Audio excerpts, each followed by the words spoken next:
जय हिंद दोस्तों, मैं Suman Patel lead mathematics YouTube channel पर आपका स्वागत करता हूं।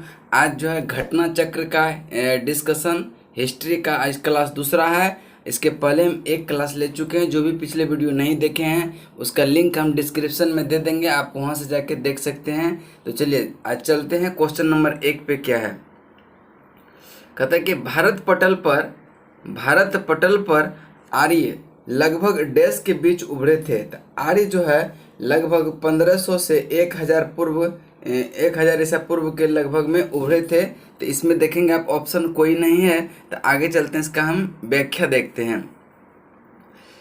भारत में आर्यों का आगमन 1500 ईसा पूर्व में हुआ था। ये भारत में आकर सप्त सैंधव प्रदेश में बस गए। उत्तर वैदिक काल में इसका विस्तार गंगा नदी के क्षेत्र तक हो गया। प्रश्न में कोई विकल्प सही नहीं है। अब आर्यों को के बाहर से भारत आने का असाधारण सामान्य नहीं रही है। तो अब ये उसका तो ऑप्शन में देख लिया, अब कोई नहीं है। तो अब नेक्स्ट क्वेश्चन चलते हैं। क्वेश्चन नंबर कौन सा 2 है। क्वेश्चन नंबर 2 है, आर्य कब भारत आए थे। तो आर्य जो है 1500 से 1000 ईसा पूर्व के बीच भारत आए थे। ऑप्शन नंबर डी आपका राइट आंसर होगा। नेक्स्ट क्वेश्चन है क्वेश्चन नंबर 3 पे, आर्य लोग भारत में कहाँ से आए थे। तो इसका राइट आंसर होगा मध्य एशिया से। आर्य लोग भारत में कहाँ से आए थे, मध्य एशिया से। इसकी हम व्याख्या देखते हैं कि भारत में आर्यों का आगमन एक विवादास्पद प्रश्न है। सर्वाधिक मान्य मैक्स मूलर के मतानुसार आर्य मध्य एशिया यानी कैस्पियन सागर के आसपास से भारत आए थे। देखिए इसमें आर्य का आगमन के बारे में जो है अलग अलग इतिहासकार जो है अलग अलग चीज बताते हैं। तो सर्वाधिक मान्य जो मैक्स मूलर के मतानुसार है वो आर्य जो है मध्य एशिया से आया था। नेक्स्ट क्वेश्चन चलते हैं। क्वेश्चन नंबर 4 है, आर्य भारत में किस रूप में आए थे। तो आर्य भारत में जो है आक्रमणकारी के रूप में आए थे। तो इसकी हम व्याख्या चलते हैं।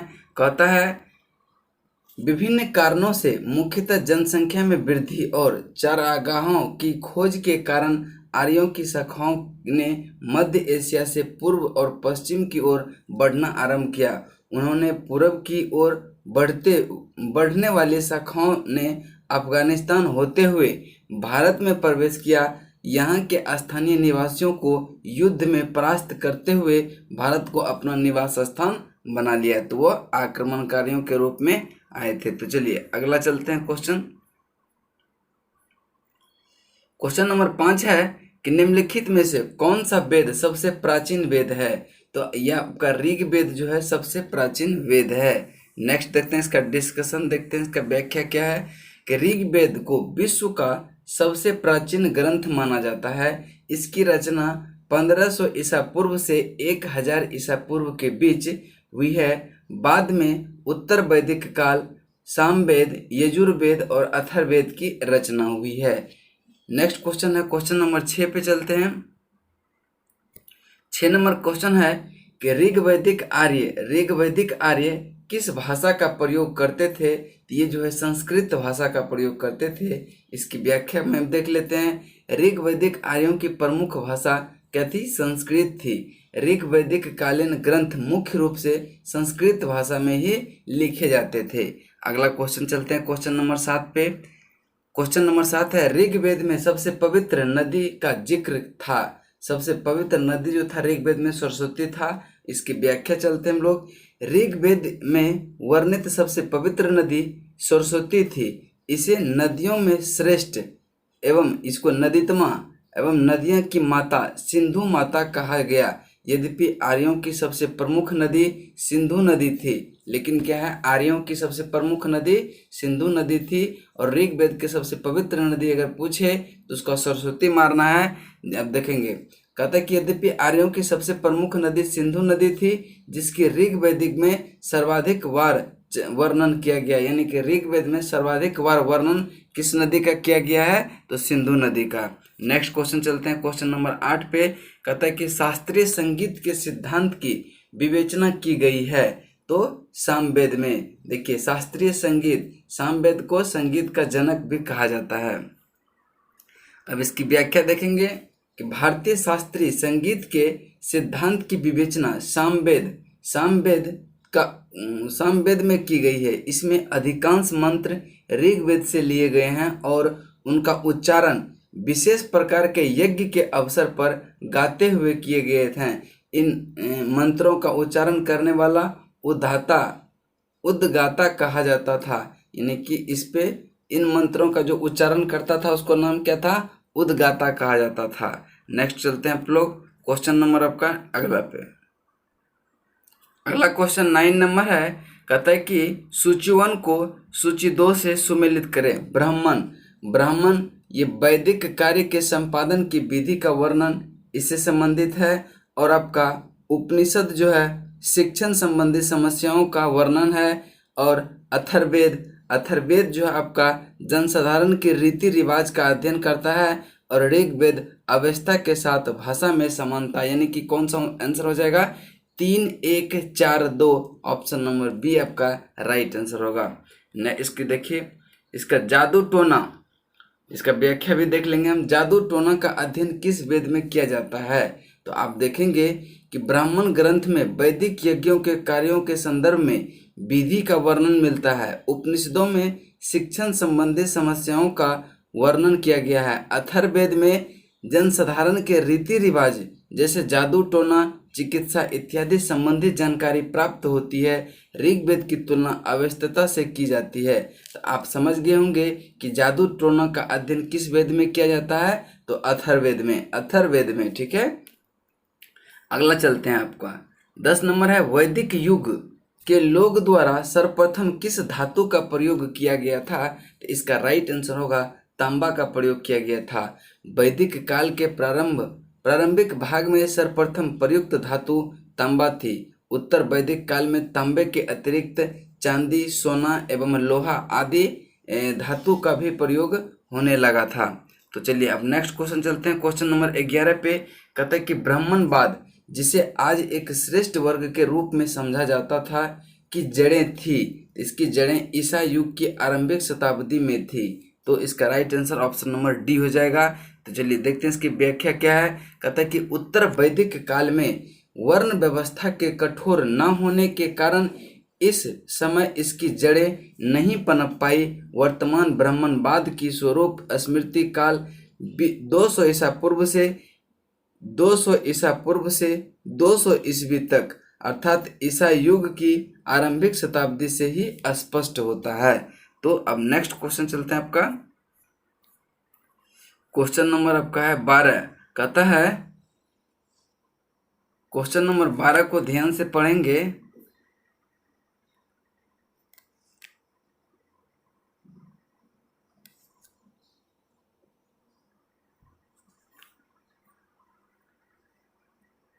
क्वेश्चन नंबर 12 है कि प्राचीन हिंदी का लेखक किसको कहा जाता है? तो प्राचीन हिंदी का लेखक जो है मनु को कहा जाता है। अब इसकी व्याख्या देख लेते हैं कि व्याख्या है, प्राचीन हिंदू विधिक लेखक मनु को कहा जाता है, जिसकी कृति मनुस्मृति हिंदू विधि का प्राचीनतम स्रोत मानी जाती है। मनुस्मृति को हिंदू विधि का प्राचीनतम स्रोत मानी जाती है। अगला क्वेश्चन चलते हैं, क्वेश्चन नंबर 13 पे।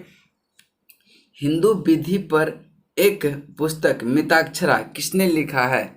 तो मिताक्षरा जो लिखा है विज्ञानेश्वर ने लिखा है। मिताक्षरा का लेखक कौन है? विज्ञानेश्वर। इसकी व्याख्या पे चलते हैं। हिंदू विधिक पुस्तक मिताक्षरा जिसकी रचना विज्ञानेश्वर ने किया है, यह याज्ञवल्क्य स्मृति पर टीका ग्रंथ है। याज्ञवल्क्य स्मृति पर टीका विश्वरूप व अपराग ने भी लिखा था। अगला क्वेश्चन चलते हैं, क्वेश्चन नंबर 14 पे। कहता है कि वैदिक युग में अनुलोम विवाह स्वीकृति था। वैदिक युग में क्या था? अनुलोम विवाह स्वीकृति था। अब देखते हैं कि अनुलोम विवाह में उच्च वर्ग का पुरुष कनिष्ठ वर्ग की स्त्री से विवाह करता था। वैदिक युग के आरंभ में वर्ण व्यवस्था जो ज्यादा कठोर नहीं थी, इसी कारण समाज में अनुलोम विवाह की स्वीकृति था। ठीक है, अगला क्वेश्चन चलते हैं कि सही तिथि का क्रम क्या है जिसमें भारत आक्रमण किया था? जिस पर भारत आक्रमण किया था। तो आप देखेंगे कि इसका राइट आंसर कौन सा हो जाएगा, इसका राइट आंसर कौन सा हो जाएगा। तो देखेंगे आर्यों का जो आगमन हुआ था भारत पर वो 1500 से 1000 के ईस्वी में हुआ था। 1500 से 1000 ईसा पूर्व के बीच में हुआ था। जबकि यूनानियों का आक्रमण जो हुआ था वो 326 ईसा पूर्व से 325 ईसा पूर्व के बीच हुआ था। कुषाण, अब देखेंगे कुषाणों का जो लगभग आक्रमण हुआ था 460 ईस्वी में हुआ था, यह हुआ। उसके बाद आपका हून आ जाएगा।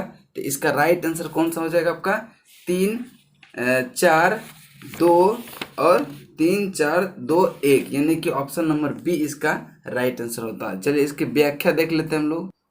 तो इसकी व्याख्या हम लोग देखते हैं। कहता है कि आर्यों का भारत पर आक्रमण 1500 ईसा पूर्व से 1000 ईसा पूर्व के बीच, यूनानियों का 326 ईसा पूर्व से 325 ईसा पूर्व, कुषाणों का प्रथम सदी ईस्वी तथा हुनों के लगभग 460 ईस्वी स्कंदगुप्त के शासनकाल में हुआ था। अतः उक्त आक्रांताओं का सही क्रम पहले आर्य, फिर यूनानी, फिर कुषाण, फिर हुन होगा। तो चलिएंगे आप नेक्स्ट क्वेश्चन चलते हैं, क्वेश्चन नंबर 16 पे।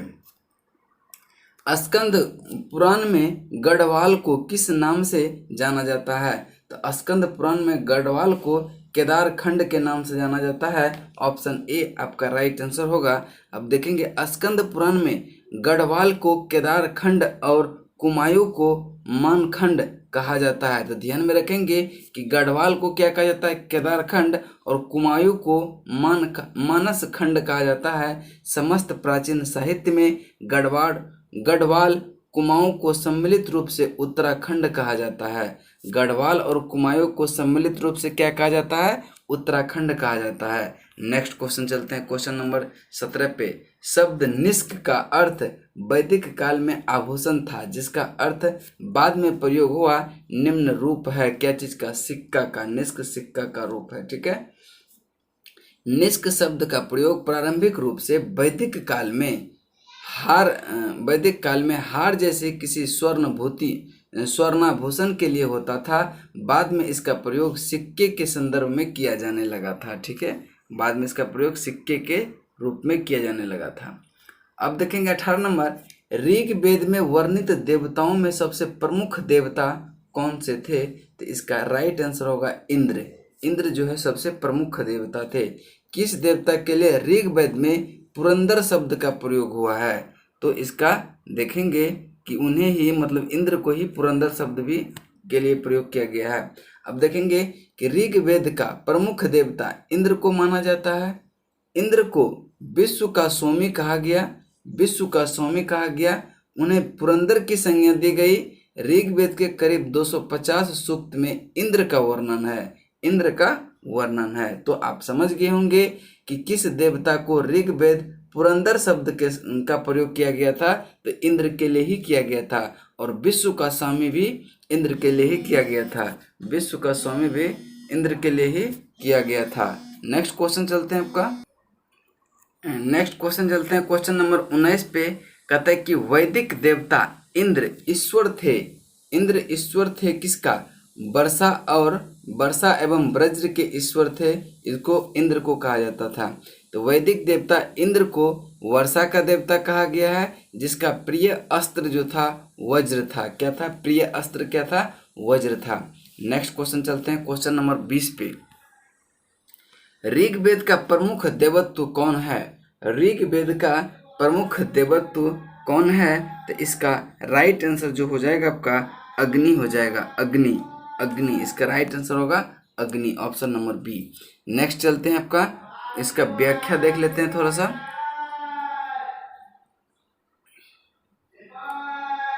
इसका व्याख्या है, कहते हैं कि ऋग्वेद का प्रमुख देवता अग्नि है, जिसके लिए ऋग्वेद में 200 श्लोक हैं। हालांकि सर्वाधिक प्रमुख देवता इंद्र है, जिसके बारे में कुल 250 सूक्त है, किंतु उपरोक्त में इंद्र ना होने के कारण सही उत्तर क्या होगा? अग्नि होगा। आप देखेंगे कि ऑप्शन में जो है इंद्र नहीं था। अगर इंद्र ऑप्शन में होता तो क्या मारते हम लोग आंसर? इंद्र मारते। तो इसका राइट आंसर कौन सा हो जाता?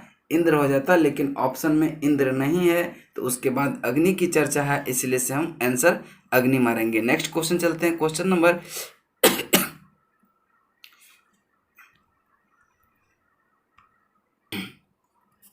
क्वेश्चन नंबर आपका 21 है। क्वेश्चन नंबर 21 में चलते हैं। कहता है कि भारत के प्रतीक चिन्ह के आधार पर पट्टी पर अंकित शब्द सत्यमेव जयते किससे लिए गए हैं? तो ये मुंडकोपनिषद से लिए गए हैं। किससे लिए गए हैं? मुंडकोपनिषद से। अब देखेंगे कि प्राचीन भारतीय उपनिषद में आध्यात्मिक चर्चाएं की गई है। मुंडकोपनिषद में सत्य के महत्व को बताने के लिए सत्यमेव जयते शब्द का प्रयोग किया गया है। अब देखेंगे, आप कहते हैं कि पुराणों की संख्या कितनी है? तो पुराणों की संख्या कितनी है? 18 पुराणों की संख्या 18 है। तब इसकी हम व्याख्या देख लेते हैं। कहता है कि पुराणों के रचयिता लोमहर्ष या उसके पुत्र उग्रश्रवा को माने जाते हैं। पुराणों के रचयिता लोमहर्ष या फिर उसके पुत्र उग्रश्रवा को माना जाते हैं। पुराणों की संख्या कितनी है? 18 है। कौन कौन सा पुराण है उसको हम देख लेते हैं। 18 पुराण का नाम देख लेते हैं। मत्स्य पुराण, मार्कंडेय पुराण, भविष्य पुराण, भागवत पुराण, ब्राह्मण पुराण, ब्रह्मवर्ती पुराण, ब्रह्मा पुराण, वामन पुराण और वराह पुराण, विष्णु पुराण, वायु पुराण, अग्नि पुराण, फिर नारद, फिर पद्म, लिंगड, गरुड़, कूर्म तथा 18वां है स्कंदन पुराण। आप लोग ध्यान में रखेंगे इसको। अगला चलते हैं हम लोग। गायत्री मंत्र का सर्वप्रथम उल्लेख कहाँ मिलता है? तो गायत्री मंत्र का सर्वप्रथम उल्लेख जो आपका ऋग्वेद में मिलता है। तो गायत्री मंत्र का सर्वप्रथम उल्लेख जो है कहाँ मिलता है? ऋग्वेद के 3य मंडल में मिलता है, जिसकी रचना किसने किया था? विश्वामित्र ने। नेक्स्ट क्वेश्चन चलते हैं। क्वेश्चन नंबर 24 पे कहता है कि वैदिक धर्म का मुख्य लक्षण इनमें से किसकी उपासना है? तो ये प्रकृति की उपासना। आपका ऑप्शन नंबर ए इसका राइट आंसर होगा। अब इसकी व्याख्या देख लेते हैं हम लोग। इसकी व्याख्या देखते हैं। कहता है कि वैदिक धर्म का मुख्य लक्षण प्रकृति की उपासना। प्रकृति की उपासना थी। आर्यों ने प्रकृति की रहस्य शक्तियों से प्रभावित होकर उन्हें दिव्य स्वरूप प्रदान किया। इन शक्तियों की देवता के रूप में स्तुति की। कहीं कहीं देवता का नाम वही है जो उस प्रकृति क्रिया का है जिसका कि वह देवता का प्रतिनिधित्व करता है। तो इसका राइट आंसर प्रकृति हो जाएगा। अगला चलते हैं क्वेश्चन नंबर 25 पे। 25 नंबर क्वेश्चन है, वैदिक काल से पूर्व आर्य का मुख्य व्यवसाय क्या था? तो इसका मुख्य व्यवसाय जो था पशुपालन था। ऋग्वैदिक काल से पूर्व आर्यों का मुख्य व्यवसाय क्या था? पशुपालन था। ऋग्वेद में पशुपालन एवं गाय पर विशेष चर्चा की गई है। कृषि का उल्लेख केवल 24 बार हुआ है। कृषि का उल्लेख केवल कितना? 24 बार। बाद में उत्तर वैदिक काल में कृषि आर्यों का मुख्य व्यवसाय हो गया था। बाद में जो है ऋग्वैदिक काल में पूछे कि मुख्य व्यवसाय क्या था पूर्व आर्यों का, तो पशुपालन। उत्तर वैदिक की बात हो जाए तो वहां पे आ जाता है फिर आपका कृषि। ठीक है, ये चीज ध्यान में रखेंगे। नेक्स्ट क्वेश्चन है क्वेश्चन नंबर 26। 4 आश्रम निम्नलिखित में से संबंधित है। तो 4 आश्रम जीवन के चरणों से संबंधित है। जीवन के चरणों से संबंधित है। अब देखते हैं वो 4 आश्रम कौन कौन से हैं। तो देखेंगे आप कि प्राचीन काल में जीवन को 100 वर्ष मानकर 25-25 के 4 चरणों में विभाजित किया गया था। प्रत्येक चरण को आश्रम की संज्ञा दी गई है जो इस प्रकार है। देखेंगे, पहला है कि ब्रह्मचर्य आश्रम। ब्रह्मचर्य आश्रम 0 से 25 वर्ष के आयु को कहा जाता है। और गृहस्थ आश्रम 25 से 50 वर्ष की आयु को, और वानप्रस्थ आश्रम 50 से 75 वर्ष की आयु को, और सन्यासी आश्रम जो कहा जाता है वो 75 से 100 वर्ष के आश्रम को। 4 आश्रमों का वर्णन सर्वप्रथम कौन सा उपनिषद में मिलता है? जावालोपनिषद में मिलता है। 4 आश्रमों का वर्णन। ये क्वेश्चन भी पूछता है कि चारों आश्रमों का जो है वर्णन किस उपनिषद में मिलता है? तो जावलोपनिषद में। ये चीज आप ध्यान में रखेंगे। नेक्स्ट क्वेश्चन है क्वेश्चन नंबर 27। वैदिक साहित्य में प्रयुक्त व्रीहि शब्द का अर्थ क्या है? तो व्रीहि शब्द चावल के लिए प्रयोग किया गया है और गेहूं के लिए गोधूम किया गया है, गोधूम। इसकी व्याख्या देखते हैं कि वैदिक साहित्य में व्रीहि एवं तंदुल का तात्पर्य, देखिए यहाँ पे तंदुल भी है, तो तंदुल भी आप ध्यान में रखेंगे। यहाँ देखिए व्रीहि की जगह कभी कभी तंदुल भी दे सकता है, तो उसका आंसर कौन सा होगा, चावल। और गेहूं के लिए गोधूम शब्द का प्रयोग किया गया है। अगला क्वेश्चन चलते हैं आपका 28। पाणिनि किस विषय के प्रसिद्ध विद्वान थे? पाणिनि जो है किस विषय के प्रसिद्ध विद्वान थे? तो भाषा और व्याकरण के। पाणिनि लगभग 5वीं शताब्दी ईसा पूर्व में संस्कृत व्याकरण के विद्वान थे। उन्होंने संस्कृत व्याकरण की पुस्तक अष्टाध्यायी की रचना की थी। तो अब यहाँ पूछ सकता है कि अष्टाध्यायी की रचना किसने किया था? तो पाणिनि ने। ये चीज आप ध्यान में रखेंगे। अब अगला चलते हैं आपका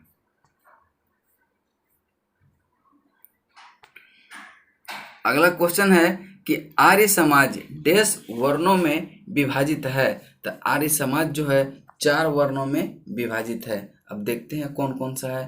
तो आर्य समाज जो है, आर्य समाज 4 वर्णों में विभाजित है। ये 4 वर्ण है कौन? ब्राह्मण, क्षत्रिय, वैश्य और शूद्र। ये चारों को आप ध्यान में रखेंगे। अब देखिए कुछ तथ्यात्मक प्रारूप है, हम कुछ पॉइंट को अब डिस्कशन करने जा रहे हैं। आप लोग इसको ध्यान से सुनेंगे, बहुत ही इम्पोर्टेंट है, बहुत ही इम्पोर्टेंट है। तो अब चलिए हम पॉइंट पढ़ते हैं, आप लोग ध्यान से सुनेंगे इसको। ऋग्वेद के समय काबुल को कुंभा कहा जाता है। पूछेगा क्वेश्चन कि ऋग्वेद के समय काबुल को क्या कहा जाता था? तो कुंभा कहता था। ऋग्वेद में 1028 सूक्त यह श्लोक है। प्रारंभिक वैदिक आर्यों का धर्म मुख्यतः प्राकृतिक पूजा और यज्ञ का ज्ञान था। ठीक है, प्रारंभिक वैदिक आर्यों का धर्म मुख्यतः क्या था? प्रकृति की पूजा और यज्ञ का ज्ञान। नेक्स्ट पॉइंट है आपका, ऋग्वेद का काल लौह युग से संबद्ध है। ऋग्वेद का काल किस युग से संबद्ध है? लौह युग से। नेक्स्ट पॉइंट है वितास्तता आधुनिक, वितास्तता का आधुनिक नाम है झेलम। ठीक है, वितास्तता का आधुनिक नाम है झेलम। ये पूछेगा कि झेलम का प्राचीन नाम क्या था? तो वितास्तता। दोनों में से उलट पुलट के भी पूछ सकता है। गोपत ब्राह्मण अथर्ववेद से संलग्न है। गोपत ब्राह्मण किससे संबंध है? अथर्ववेद से संलग्न है। नेक्स्ट पॉइंट है कि प्राचीन काल यानी वैदिक में काल में परिवार के सबसे बड़े सदस्य को गृहपति कहा जाता था। क्या कहा जाता था? गृहपति कहा जाता था। नेक्स्ट पॉइंट चलते हैं, कहता है कि प्राचीन भारत में ग्राम भोजक गांव के मुखिया को कहा जाता था। प्राचीन भारत में ग्राम भोजक को गांव के मुखिया को कहा जाता था।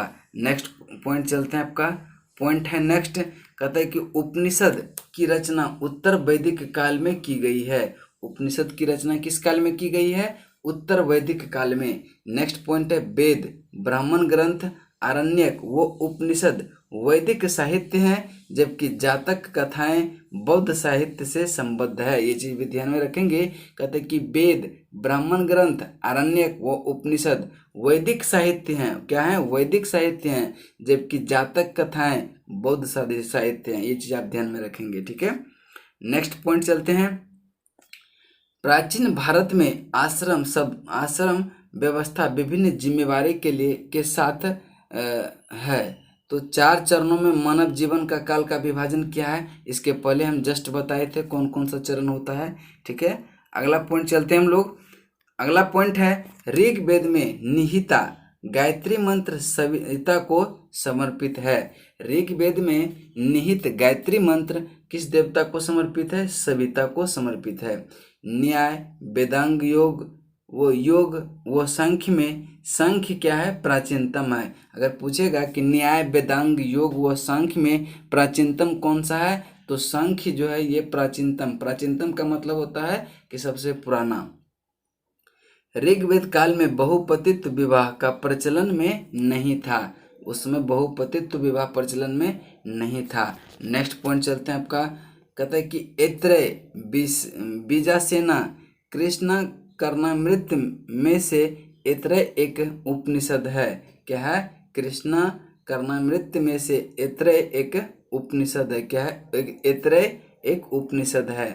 संसार ईश्वर है, ईश्वर मेरी आत्मा है, उपनिषद में कहा गया है। उपनिषदों में कहा गया है। पूछेगा क्वेश्चन कि संसार ईश्वर है और ईश्वर मेरी आत्मा है, किसमें कहा गया है? तो ये उपनिषदों में कहा गया है। ठीक है।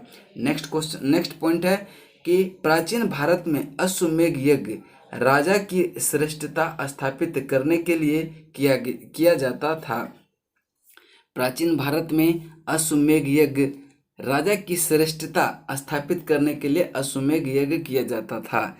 अगला पॉइंट है कि आश्रम व्यवस्था में ब्रह्मचर्य को प्रथम चरण माना गया है, जो कि 0 से 25 वर्ष के बीच को माना गया है। नेक्स्ट पॉइंट है भारत में, प्राचीन भारत में वर्ण व्यवस्था के अंतर्गत वैश्य की भूमिका व्यापार और कृषि कार्य संपन्न करना था।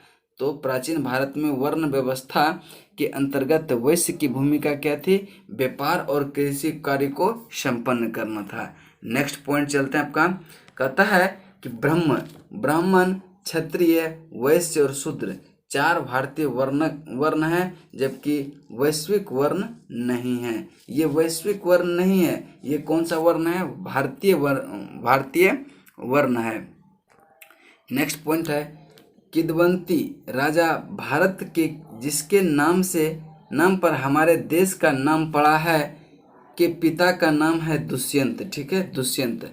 देखिए, किदवंती राजा जो भरत है जिसके नाम पर हमारे देश का नाम पड़ा है, पूछेगा कि भारत जो है किसके नाम पर पड़ा है? तो किदवंती राजा भरत थे और उसके पिता का नाम दुष्यंत थे, यानी कि दुष्यंत के पुत्र जो थे भरत, उसी के नाम पर हमारा देश का नाम भारत पड़ा है। अगला पॉइंट चलते हैं आपका कि भारतीय दर्शन मीमांसा के संस्थापक कौन है? जैमिनी है। कौन है? जैमिनी। मीमांसा के संस्थापक कौन है? जैमिनी। महाभारत का मूल नाम क्या है? जय संहिता। महाभारत के मूल नाम क्या है? जय संहिता। नेक्स्ट पॉइंट है हिंदू धर्म का पारंपरिक प्राचीन नाम सनातन धर्म माना जाता है। सनातन धर्म माना जाता है। नेक्स्ट पॉइंट पे चलते हैं हम लोग। अब नेक्स्ट पॉइंट पे चलते हैं। नेक्स्ट पॉइंट है कि भारत ने अपना नाम सिंधु नदी से प्राप्त किया है। भारत ने अपना नाम जो है सिंधु नदी से प्राप्त किया है। नेक्स्ट पॉइंट है पौराणिक हिंदू ग्रंथ में भरत की पत्नी का नाम मांडवी है। भरत की पत्नी का नाम क्या है? मांडवी है। नेक्स्ट पॉइंट है महर्षि परशुराम का जन्म अक्षय तृतीया को हुआ था। महर्षि परशुराम का जन्म जो है अक्षय तृतीया को हुआ था। नेक्स्ट पॉइंट है आर्यों की विशद जानकारी ऋग्वेद में मिलती है। आर्यों की विशद जानकारी जो है कहाँ मिलती है? ऋग्वेद में। नेक्स्ट पॉइंट है वैदिक काल में सामाजिक विभाजन का आधार जो है व्यवसाय था। अगला पॉइंट है आर्यों का निवास स्थान कैस्पियन था। आर्यों का निवास स्थान कहाँ था? कैस्पियन था। नेक्स्ट पॉइंट है प्राचीन हिंदू विधि का लेख मनु को कहा जाता है। प्राचीन हिंदू विधि का लेख जो है मनु को कहा जाता है। नेक्स्ट पॉइंट है ऋग्वेद में पेरियार नदी का उल्लेख नहीं है।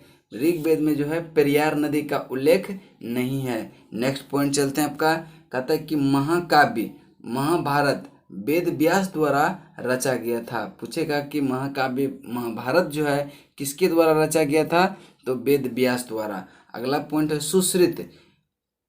सुश्रुत आयुर्वेद पर ग्रंथकार थे। सुश्रुत क्या थे? आयुर्वेद पर ग्रंथकार थे। अगला पॉइंट चलते हैं मान्यता के अनुसार महाभारत की लड़ाई कुरुक्षेत्र में कितना दिन तक चला था? तो 18 दिन तक चला था। अगला पॉइंट है कि उपनिषद को वेदांत कहा जाता है। उपनिषदों को क्या कहा जाता है? वेदांत कहा जाता है। उपनिषद दार्शनिक ग्रंथ माना जाता है। उपनिषद को क्या कहा जाता है? दार्शनिक ग्रंथ माना जाता है और उसको वेदांत भी कहा जाता है। अगला पॉइंट चलते हैं कि विश्व का सबसे बड़ा महाकाव्य कौन सा है? तो विश्व का सबसे बड़ा महाकाव्य जो है महाभारत है। ऋग्वेदीय नाम परुष्णी रावी नदी आधुनिक नाम के रूप है। ऋग्वेदिक नाम परुष्णी का क्या है? रावी नदी। रावी को परुष्णी को रावी, ये चीज आप ध्यान में रखेंगे, उलट पुलट करके ये पूछ सकता है। आयुर्वेद की उत्पत्ति अथर्ववेद से संबंधित है। आयुर्वेद की उत्पत्ति किस वेद से संबंधित है? अथर्ववेद से संबंधित है। ऋग्वेद के सबसे महत्वपूर्ण देवता अग्नि, इंद्र के बाद। अगर इंद्र ऑप्शन में रहे तो इंद्र मारेंगे, अगर इंद्र ऑप्शन में नहीं रहे तब अग्नि मारेंगे। भारतीय इतिहास पर वैदिक संस्कृत का मुख्य प्रभाव अन्य सांस्कृतिक दृष्टिकोणों का विकास था। ये चीज आप ध्यान में रखेंगे। नेक्स्ट पॉइंट है, आर्य का सबसे पहले पंजाब में बसे थे। आर्य जो है सबसे पहले कहाँ बसे थे? पंजाब में बसे थे। अगला पॉइंट चलते हैं कि सामवेद भारतीय शास्त्रीय संगीत का उद्गम माना जाता है, इसीलिए से सामवेद को भारतीय संगीत का जनक कहा जाता है। नेक्स्ट पॉइंट चलते हैं, आपका पॉइंट है अगला कि वैदिक काल में राजाओं द्वारा जनता से वसूले गए कर को बाली या बलि कहा जाता था। वैदिक काल में राजाओं द्वारा जनता से वसूले गए कर को बाली या बलि कहा जाता था। पूर्वा वैदिक परंपरा के साहित्य का उदाहरण नहीं है।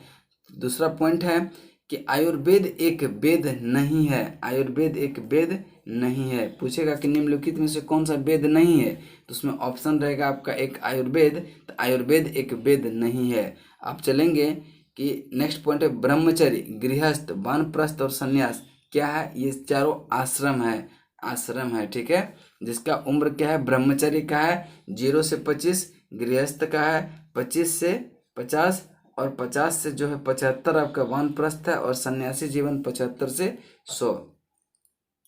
अथर्ववेद में मंत्र, तंत्र एवं जादुई सम्मोहन से जुड़े स्रोत सन्निहित है। मंत्र, तंत्र, जादुई टोना ये सब क्या है? अथर्ववेद से संबंधित है। नेक्स्ट पॉइंट है हिंदू पुराण के अनुसार ब्रह्मा ने अग्नि, वायु और रवि से प्रथम 3 वेदों का सृजन किया है। कितने वेदों का? 3 वेदों का। ब्रह्मा ने अग्नि, वायु और रवि प्रथम 3 वेदों का सृजन किया है। नेक्स्ट चलते हैं अब। नेक्स्ट फिर देखेंगे कुछ पॉइंट है, उसके बाद हम फिर क्वेश्चन पे चलेंगे। बौद्ध एवं जैन धर्म से संबंधित, ठीक है। बौद्ध एवं जैन धर्म से संबंधित अब चलेंगे तो देखेंगे कि त्रिरत्न की अवधारणा डैश से संबंधित है। त्रिरत्न की अवधारणा जो है ये जैन धर्म से संबंधित है। नेक्स्ट पॉइंट है कि पंचतंत्र दंत कथाएं किसके द्वारा रचित मानी जाती है?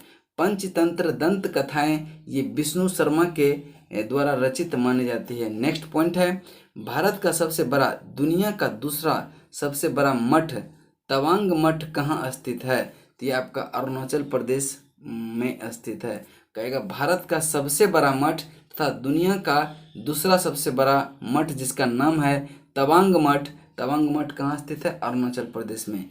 नेक्स्ट पॉइंट है कि जहाँ यह मानते हैं कि भगवान बुद्ध ने अपना पहला उपदेश दिया था, उस स्मारक का नाम बताएं जिसे seat of the Holi Buddha कहा जाता है। तो धमेक स्तूप सारनाथ को कहा जाता है seat of the Holi Buddha. Next question चलते हैं अब। क्वेश्चन नंबर 1 है कि गौतम बुद्ध का जन्म हुआ था। तो गौतम बुद्ध का जन्म हुआ था कहाँ? लुम्बिनी में। लुम्बिनी में गौतम बुद्ध का जन्म हुआ था। लुम्बिनी किसका धार्मिक स्थल है? तो गौतम बुद्ध का देखेंगे अब। गौतम बुद्ध का जन्म कपिलवस्तु के लुम्बिनी नामक वन में शाक्य क्षत्रिय कुल में 563 ईसा पूर्व में हुआ था। लुम्बिनी संप्रीति नेपाल में है। लुम्बिनी कहाँ है? ये नेपाल में है। आपका ये चीज भी आप ध्यान में रखेंगे। तो आप समझ गए होंगे लुम्बिनी किसका धार्मिक स्थल है, तो ये भी बुद्ध का है। तो आप चलते हैं अगला पॉइंट पे।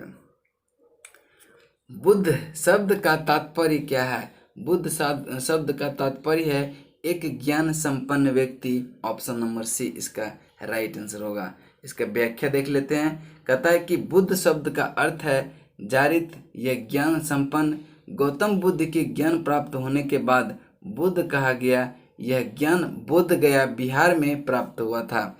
नेक्स्ट क्वेश्चन चलते हैं। क्वेश्चन नंबर 3 कि गौतम बुद्ध की मृत्यु कहाँ हुई थी, तो गौतम बुद्ध की मृत्यु जो है कुशीनगर में हुआ था 483 ईसा पूर्व में। अब देखेंगे किसके गणतंत्र में बुद्ध ने महापरिनिर्वाण प्राप्त किया था, तो ये आपका महापरिनिर्वाण वही था, कहाँ पे, कुशीनगर में। गौतम बुद्ध की मृत्यु 483 ईसा पूर्व में मल गणराज्य कुशीनगर उत्तर प्रदेश में हुई है। बौद्ध धर्म में इसे महापरिनिर्वाण कहा जाता है। तो इसका महापरिनिर्वाण कहाँ हुआ था, तो ये कुशीनगर, जिसको जो कि मल्ल का गणराज्य था। अगला चलते हैं नेक्स्ट क्वेश्चन, क्वेश्चन नंबर 4 पे। क्वेश्चन नंबर 4 को ध्यान से पढ़ेंगे। कहता है कि गौतम बुद्ध के संबंध में सभी सही है सिवाय एक के, यानी कि गलत को चुनना है हमको। तो उन्हें ज्ञान की प्राप्ति राजगृह में नहीं हुआ था, वो बोध गया में हुआ था।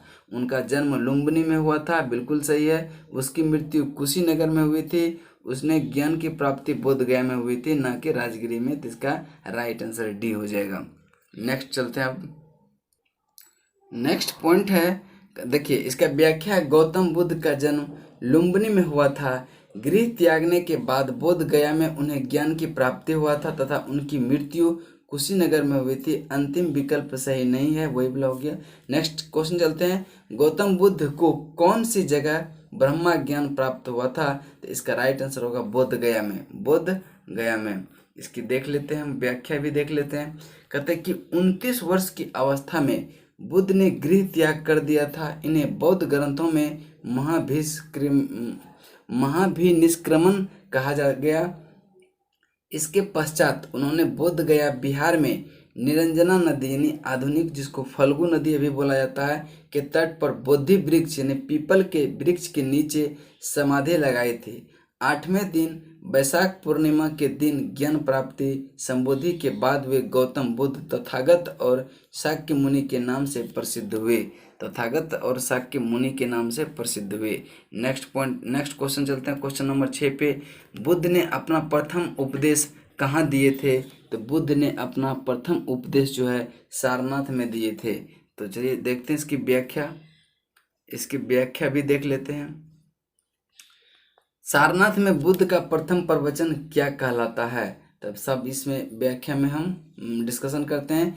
ज्ञान प्राप्ति के बाद बुद्ध ने ऋषिपत्तनम सारनाथ में उरुगवेला में उनका साथ छोड़ देने वाले 5 ब्राह्मण तपस्वियों जैसे कौंडिल्य वाप्य भद्रित महानाम अश्वजति को ज्ञान का प्रथम उपदेश दिया, जिन्हें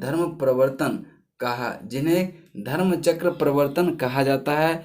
बौद्ध संघ में प्रवेश सर्वप्रथम यहीं से प्रारंभ हुआ, किंतु B.N. लुनिया के अनुसार बुद्ध ने अपना प्रथम उपदेश उरुगवेला बोध गया में तपस्वियों एवं मल्लिक नामक बंजारा को दिया था। तो आप समझ गए होंगे। नेक्स्ट क्वेश्चन है, जातक पवित्र ग्रंथ है। जातक पवित्र ग्रंथ है किसका, बौद्ध का। इसका राइट आंसर होगा option number C. Next question चलते हैं, क्वेश्चन नंबर 8 पे। इसका देखिए 7वां का थोड़ा व्याख्या उसको देख लेते हैं। जातक ग्रंथ बौद्ध ग्रंथ खोदक निकाय का भाग है। ऐसा माना जाता है कि गौतम बुद्ध के रूप में जन्म लेने के पूर्व बुद्ध ने 550 से अधिक जन्म लिए थे। 550 से भी अधिक जन्म लिए थे। जातक ग्रंथों में बुद्ध ने इन्हीं पूर्व जन्मों की कथा वर्णित है।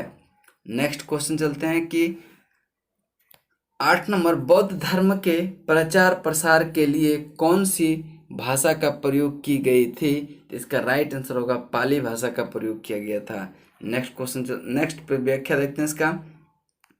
बुद्ध ने अपने उपदेश धर्म के प्रचार प्रसार के लिए पाली भाषा का प्रयोग किया। कालांतर में अधिकांश महायान ग्रंथ संस्कृत भाषा में लिखे। धर्म प्रचार हेतु प्राकृत भाषा का प्रयोग जैनियों ने किया था। नेक्स्ट क्वेश्चन है 9 नंबर, कहता है कि त्रिपिटक का संबंध देश धार्मिक ग्रंथ से है, तो त्रिपिटक बौद्ध धर्म से संबंधित है। त्रिपिटक बौद्ध धार्मिक ग्रंथ है जिसमें उसके धर्म के नियमों का उल्लेख किया गया है। धर्म के नियमों का उल्लेख किया गया है। अगला क्वेश्चन है क्वेश्चन नंबर 10। बुद्ध के उपदेश का संग्रह को क्या कहा जाता है? सुत्त पिटक कहा जाता है। बुद्ध के उपदेश के संग्रह को सुत्त पिटक कहा जाता है। सुत्त पिटक में बौद्ध धर्म के उपदेश संग्रहित है। इसमें दीर्घ निकाय, मौजम निकाय, संयुक्त निकाय, अंगुत्तर निकाय और खुद्दक निकाय है। विनय पिटक में भिक्षु और भिक्षुणियों के संघ एवं दैनिक जीवन संबंधी आचार विचार नियम संग्रहित हैं, जबकि अभिधम्म पिटक में बौद्ध दार्शनिक सिद्धांत का वर्णन है। बौद्ध दार्शनिक सिद्धांत का वर्णन है। ये चारों आप ध्यान में रखेंगे, ठीक है। नेक्स्ट क्वेश्चन चलते हैं क्वेश्चन नंबर 11। बौद्ध शिक्षा का वर्णन निम्नलिखित में से किसी में है? तो बौद्ध शिक्षा का वर्णन जो है त्रिपिटक में है। ऑप्शन नंबर बी इसका राइट आंसर होगा। तो आप देखेंगे इसकी व्याख्या को, कहते हैं कि बौद्ध शिक्षा का वर्णन त्रिपिटक में मिलता है। त्रिपिटक बौद्ध धर्म का मूल ग्रंथ है। यह पाली भाषा में रचित है। इसको 3 भागों में बांटा गया है, सुत्त पिटक, विनय पिटक और अभिधम्म पिटक। इसको बुद्ध परिनिर्वाण के बाद संकलित किया गया था। नेक्स्ट क्वेश्चन है क्वेश्चन नंबर 12। निम्नलिखित में से बुद्ध का समकालीन कौन था? तो इसका राइट आंसर होगा Confucius, option number B. Next question देखें तो इसकी व्याख्या क्या है। व्याख्या को ध्यान से पढ़ेंगे। कहते हैं कि जिस प्रकार गौतम बुद्ध ने भारत में बौद्ध धर्म का प्रवर्तन किया था, उसी प्रकार 500 ईसा पूर्व में चीन में विद्यमान कन्फ्यूशियस ने सिद्धांतों को कन्फ्यूशियस धर्म बना। कन्फ्यूशियस को चीनी लोग राजा फुलसे 551 से 469 ईसा पूर्व कहते हैं। ये महावीर तथा बुद्ध के समकालीन थे। उन्होंने समाज के आचरण के नियमों की शिक्षा दी थी। तो ध्यान से रखेंगे इसको, ठीक है। नेक्स्ट क्वेश्चन चलते हैं क्वेश्चन नंबर 13। बौद्ध द्वारा भिक्षुणी संघ की स्थापना कहाँ की गई थी?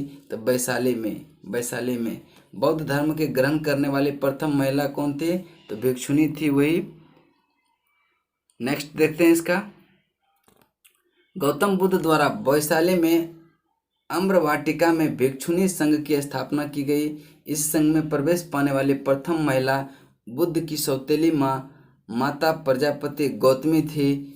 अपने प्रिय शिष्य आनंद के आग्रह पर महात्मा बुद्ध ने इसकी अनुमति प्रदान की थी। कालांतर में वैशाली प्रसिद्ध नगर बधू आम्रपाली भी उनकी शिष्या बनी। तो बौद्ध धर्म को ग्रहण करने वाली प्रथम महिला कौन थी? तो प्रजापति गौतमी, जो कि उसकी सौतेली माँ थी। ये चीज भी आप ध्यान में रखेंगे। नेक्स्ट क्वेश्चन चलते हैं क्वेश्चन नंबर आपका आगे। कहता है 14 नंबर की सांची किसकी कला व मूर्ति कला, सांची किसकी कला व मूर्ति कला का निरूपण करता है? तो बौद्ध की। ऑप्शन नंबर बी इसका राइट आंसर होगा। इसका व्याख्या पढ़ते हैं। सांची जो कि मध्य प्रदेश बौद्ध कला का केंद्र स्थल रहा। यह एकमात्र ऐसा स्थान है जहां बौद्धकालीन शिल्प कला के समस्त नमूने विद्यमान है। सांची के स्तूप पर अनेक मूर्तियां उत्कीर्ण मिलती है। मार्शल के अनुसार सांची स्तूप का निर्माण अशोक के शासनकाल में हुआ था। किसके शासनकाल में हुआ था? अशोक के शासनकाल में हुआ था। नेक्स्ट चलते हैं क्वेश्चन नंबर 15। क्वेश्चन नंबर बौद्ध स्मारक स्तूप कहाँ बनाए गए हैं? तो बुद्ध के अवशेषों पर भी बनाए गए हैं, बुद्ध के जीवन से संबंधित स्थानों पर, संघ के प्रमुख सदस्यों के अवशेषों पर। अब चलते हैं अगला पॉइंट देखते हैं क्या। चौथा नंबर है कि बौद्ध मठों द्वारा अर्चना के स्थानों पर, यानी कि चारों आपका सही होगा। ऑप्शन नंबर डी उपरोक्त सभी। इसकी व्याख्या है बौद्ध स्तूप बौद्ध के अवशेषों पर, बुद्ध के जीवन से संबंधित स्थानों पर, संघ के प्रमुख सदस्य के अवशेषों पर तथा बौद्ध मठ द्वारा अर्चना के स्थानों पर बनाए जाते थे। तो इसका right answer option number D हो जाता है। नेक्स्ट क्वेश्चन है क्वेश्चन नंबर 16। बुद्ध के उपदेशों का मुख्य संबंध है विचार और चरित्र की शुद्धता से। ठीक है, विचार और चरित्र की शुद्धता से। इसका व्याख्या देखते हैं। बुद्ध के उपदेश का मुख्य संबंध विचार और चरित्र की शुद्धता से है। बुद्ध जटिल दार्शनिक समस्या में कभी नहीं उलझे तथा एक नैतिक दार्शनिक के रूप में उन्होंने मनुष्य के नैतिक तथा सामाजिक गुणों के विकास पर ही बल दिया। नेक्स्ट क्वेश्चन चलते हैं, क्वेश्चन नंबर 17 पे। कपिल वस्तु संबंधित है किससे? तो कपिल वस्तु भगवान बुद्ध से संबंधित है। कपिल वस्तु भगवान बुद्ध से संबंधित है। बुद्ध के पिता शुद्धोधन कपिल वस्तु के शाक्य मुनि के प्रधान थे, शाक्यगण के प्रधान थे। नेक्स्ट क्वेश्चन है क्वेश्चन नंबर 18। चतुर्थ बौद्ध सम्मेलन किसके शासनकाल में हुआ था?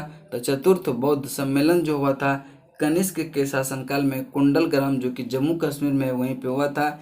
बौद्ध धर्म की चतुर्थ और अंतिम संगति सम्मेलन कुषाण शासक कनिष्क के राज्यकाल में कश्मीर के कुंडलवन में हुई थी, कुंडलवन में हुई थी। इसकी अध्यक्षता वसुमित्र ने की थी तथा अश्वमेघ इसके उपाध्यक्ष थे। तो ये भी पूछ सकता है कि चतुर्थ बौद्ध सम्मेलन का शासन का किसके शासनकाल में हुआ था? तो कनिष्क के शासनकाल में हुआ था। कहाँ हुआ था? तो कुंडलवन में हुआ था जो कि जम्मू कश्मीर में है। इसकी अध्यक्षता किसने किया था? वसुमित्र ने किया था और अश्वघोष इसके उपाध्यक्ष थे। नेक्स्ट क्वेश्चन चलते हैं क्वेश्चन नंबर 19 पे।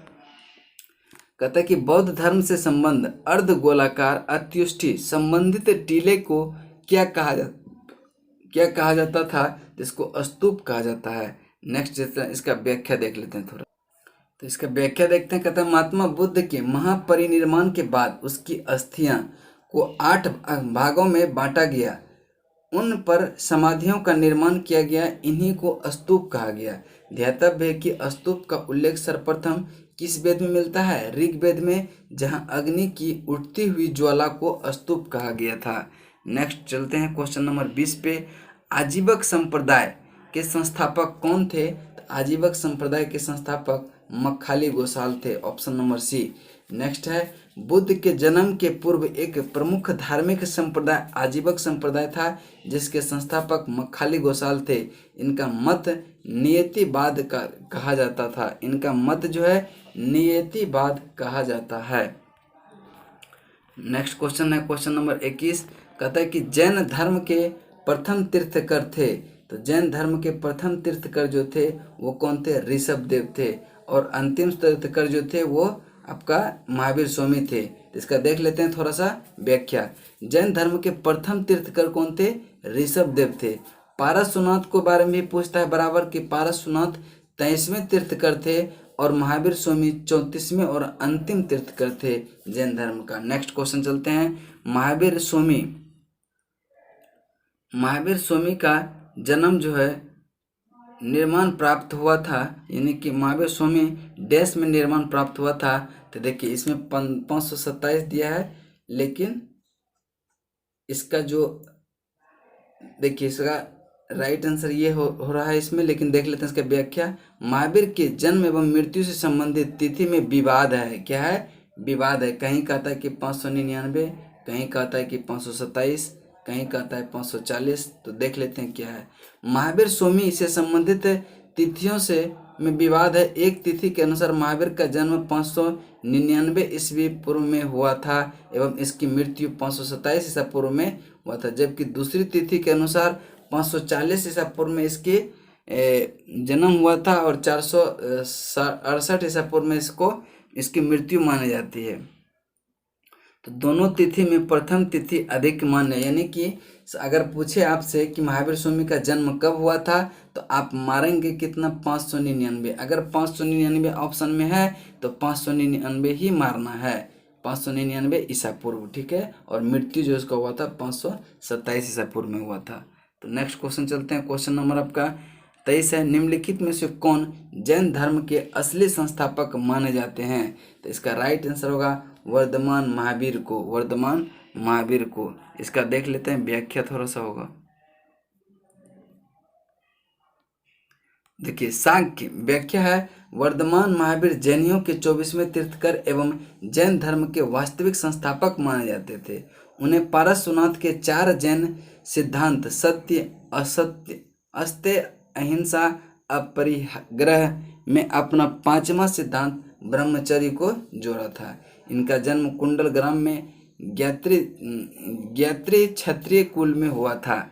नेक्स्ट क्वेश्चन चलते हैं। क्वेश्चन नंबर आपका 24 है। महावीर का जन्म कहाँ हुआ था? तो कुंडलग्राम वैशाली में, कुंडलग्राम वैशाली में। व्याख्या है कि महावीर का जन्म 599 ईसा पूर्व में 599 ईसा पूर्व में लगभग वैशाली के निकट कुंडलग्राम में हुआ था। नेक्स्ट क्वेश्चन है 25।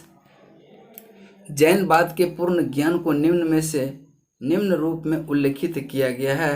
तो कैवल्य, ऑप्शन नंबर सी इसका राइट आंसर होगा। नेक्स्ट क्वेश्चन इसका देखते हैं व्याख्या। जैनवाद में पूर्ण ज्ञान कैवल्य की संज्ञा दी जा गई। महावीर के विषय में कहा गया कि 12 वर्षों की कठोर तपस्या व साधन के पश्चात जाम्बिक ग्राम के समीप ऋजुपालिका नदी के तट पर एक साल वृक्ष के नीचे कठोर तपस्या के उपरांत उन्हें कैवल्य प्राप्त हुआ। कैवल्य प्राप्ति के पश्चात केवलिन, जीन, अरहत तथा निर्ग्रंथ कहलाए। ये ध्यान में रखेंगे। ऋजुपालिका नदी के तट पर इसको ज्ञान की प्राप्ति हुई थी। नेक्स्ट क्वेश्चन है 26 नंबर। बुद्धवाद और जैनवाद आंदोलन आवश्यक रूप से निम्नलिखित में से किसके विरुद्ध है? इसका ब्राह्मण के रीति रिवाज और औपचारिकताओं के विरुद्ध है। ऑप्शन नंबर बी आपका राइट आंसर होगा। देख लेते हैं इसकी व्याख्या। कहते हैं कि बुद्धवाद और जैनवाद अनिश्वरवादी धर्म थे। उन्होंने ब्राह्मणों के रीति रिवाज और कर्मकांडों का विरोध किया था। इसके अनुसार ब्राह्मणों के कर्मकांड और यज्ञ एक जीर्ण नाव के समान है जो संसार सागर से मनुष्य की पार नहीं ले जा सकती है। तो अब नेक्स्ट चलते हैं क्वेश्चन नंबर 27 पे। कहता है कि महावीर एवं बुद्ध दोनों किसके शासनकाल में उपदेश दिया था? तो ये था बिंबिसार के शासनकाल में। Option number B. इसकी व्याख्या देख लेते हैं थोड़ा सा।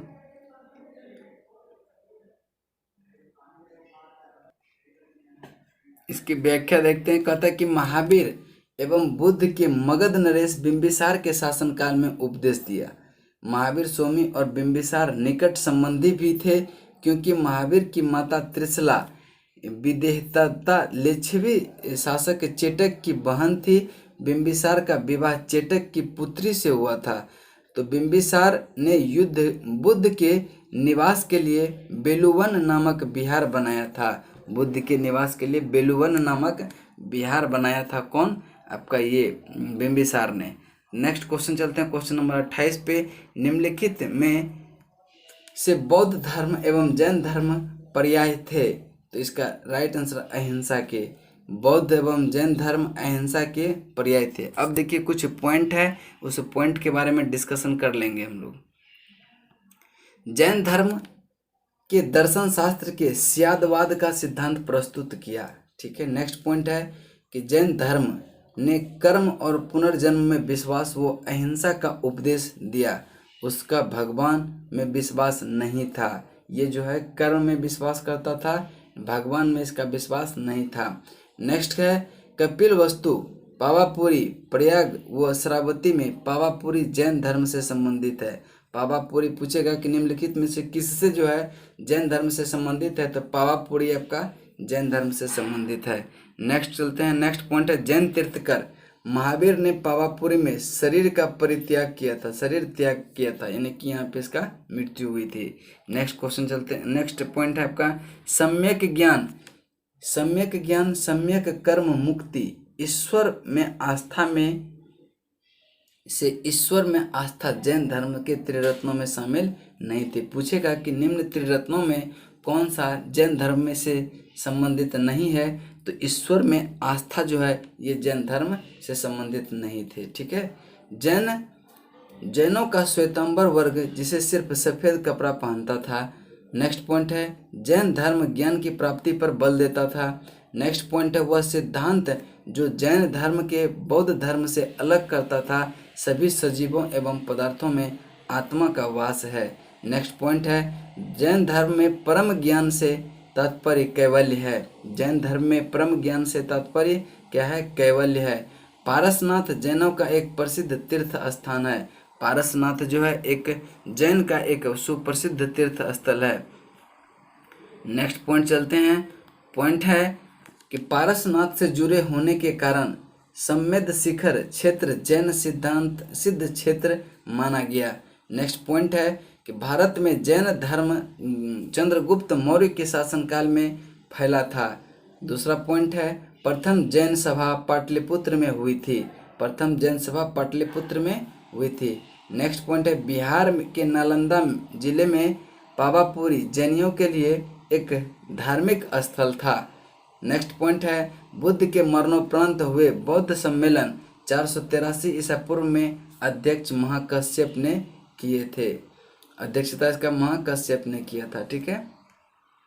नेक्स्ट पॉइंट है कि वह व्यक्ति जो ईश्वर की विद्यमानता में विश्वास नहीं रखता था नास्तिक कहलाता है। क्या कहलाता है? नास्तिक कहलाता है।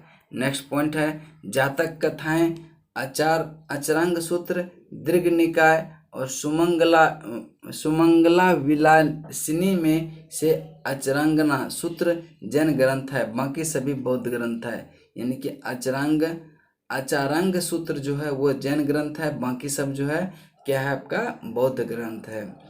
निर्माण प्राप्ति के लिए बुद्ध ने अष्टांगिक मार्ग का रास्ता बताया था। अंगुत्तर निकाय के महावस्तु बौद्ध साहित्य के उदाहरण है। नेक्स्ट है विश्व का सबसे बड़ा बौद्ध मंदिर इंडोनेशिया के जावा में स्थित बोरोबुदुर मंदिर है। बोरोबुदुर मंदिर ये बहुत इंपॉर्टेंट है, इसको ध्यान में रखेंगे कि विश्व का सबसे बड़ा बौद्ध मंदिर कहाँ है? इंडोनेशिया में जावा द्वीप पर है, जो कि बोरोबुदुर मंदिर है उसका नाम। ठीक है। नेक्स्ट चलते हैं नेक्स्ट पॉइंट है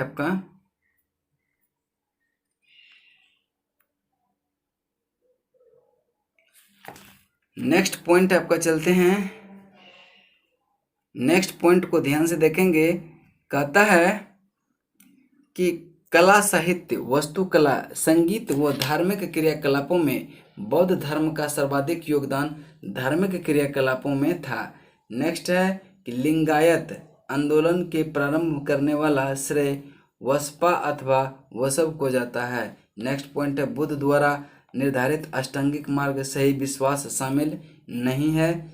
नेक्स्ट पॉइंट है बौद्ध धर्म हीनयान तथा महायान नामक दो स्पष्ट एवं स्वतंत्र संप्रदाय में चतुर्थ बुद्ध संगति के समय विभक्त हो गया था। नेक्स्ट पॉइंट है बौद्ध मत का सबसे प्राचीनतम स्तूप सारनाथ है। नेक्स्ट पॉइंट चलते हैं पॉइंट है आपका कि बौद्ध धर्म की महायान शाखा ने मूर्ति पूजा पर जोर दिया था। बुद्ध धम्म संघ तथा अहिंसा बौद्ध धर्म के त्रिरत्नों में शामिल नहीं है। नेक्स्ट पॉइंट है कि बौद्ध धर्म सम्यक आचरण से संबंधित है। बौद्ध धर्म जो है सम्यक आचरण से संबंधित है। नेक्स्ट पॉइंट है आपका अजंता गुफाएं का निर्माण गुप्तों के काल में किया गया था। नेक्स्ट पॉइंट है कि बुद्ध ने अपना उपदेश सामान्य पाली भाषा में दिया था। नेक्स्ट पॉइंट है अष्टांगिक मार्ग का प्रतिपादन बुद्ध के द्वारा किया गया था। नेक्स्ट पॉइंट है गौतम बुद्ध के पुत्र का नाम राहुल था। गौतम बुद्ध के पुत्र का नाम क्या था? राहुल था। नेक्स्ट पॉइंट चलते हैं कि बुद्ध के उपदेश मुख्यतः विचारों और आचरण की शुद्धता से संबंधित है। नेक्स्ट पॉइंट है गौतम बुद्ध की माता महामाया थी। गौतम बुद्ध की माता महामाया थी। नेक्स्ट पॉइंट है द्वितीय बौद्ध संगीति वैशाली में हुई थी।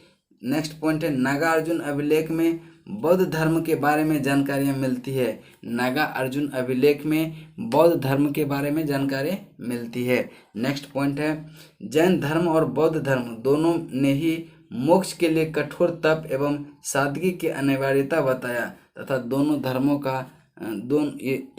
धर्मों पर लागू नहीं होता है। नेक्स्ट पॉइंट है आपका तीन प्रमुख बौद्ध स्थल रत्नागिरी, ललितगिरी एवं उदयगिरी उड़ीसा में स्थित है। पूछेगा कि ललितगिरी कहाँ स्थित है तो उड़ीसा में। रत्नागिरी कहाँ है? उड़ीसा में। उदयगिरी कहाँ है? उड़ीसा में। नेक्स्ट पॉइंट है बुद्ध शब्द का अभिप्राय ज्ञान से प्रकाशित एक व्यक्ति जिसको बुद्ध कहते हैं। नेक्स्ट पॉइंट है भारत में महावीर की सर्वाधिक ऊंची मूर्ति श्रवणबेलागोला में है। भगवान महावीर की सर्वाधिक ऊंची मूर्ति जो है कहाँ है? श्रवणबेलागोला में। नेक्स्ट पॉइंट है बुद्ध की मूर्ति पूजन और बलि मान्य नहीं था। बुद्ध को मूर्ति पूजन और बलि मान्य नहीं था। नेक्स्ट है लुम्बिनी बौद्ध का एक पवित्र स्थान है। लुम्बिनी बौद्ध का एक पवित्र स्थान है। नेक्स्ट है मोक्ष के लिए कठोर तपस्या एवं प्रायश्चित को मान्यता देना जैन और बुद्ध धर्म दोनों पर लागू नहीं होता है। नेक्स्ट पॉइंट चलते हैं, आपका पॉइंट है नेक्स्ट, बुद्ध को द लाइट ऑफ एशिया कहा जाता है। बहुत इंपॉर्टेंट है, बुद्ध को लाइट ऑफ एशिया, विवेक और दया का सागर कहा गया। नेक्स्ट पॉइंट है महात्मा बुद्ध के प्रवर्तन अधिकतर सोच और व्यवहार के शुद्धता से संबंधित है। नेक्स्ट पॉइंट है बुद्ध के सारथी का नाम चन्ना। बुद्ध के सारथी का नाम क्या था? चन्ना था। बुद्ध के सारथी का नाम चन्ना था। नेक्स्ट पॉइंट है, कहते हैं कि पुराण, जातक, वेद, उपंग में से जातक बौद्ध साहित्य का उदाहरण है। जातक किसका है? बौद्ध साहित्य का उदाहरण है। बुद्ध और महावीर के बारे में सही है कि वे वर्ण के धारणा के बारे में दोनों के आचरण समान थे। वे दोनों एक ही शताब्दी में जन्मे थे। वे दोनों जन्म के क्षत्रिय थे, परंतु यह सही नहीं है कि दोनों ही सरल है। नैतिक एवं सादगी भरे जीवन की शिक्षा दी, क्योंकि जैनी कठोर तप में विश्वास करते थे। जैन क्या होता था? कठोर तप में विश्वास करता था। नेक्स्ट पॉइंट है कि सारनाथ उत्तर प्रदेश में अवस्थित है। सारनाथ कहाँ है? उत्तर प्रदेश में। आज का सेशन यहीं पे समाप्त करते हैं, फिर नेक्स्ट क्लास में हम मिलेंगे। तब तक के लिए जय हिंद, जय भारत।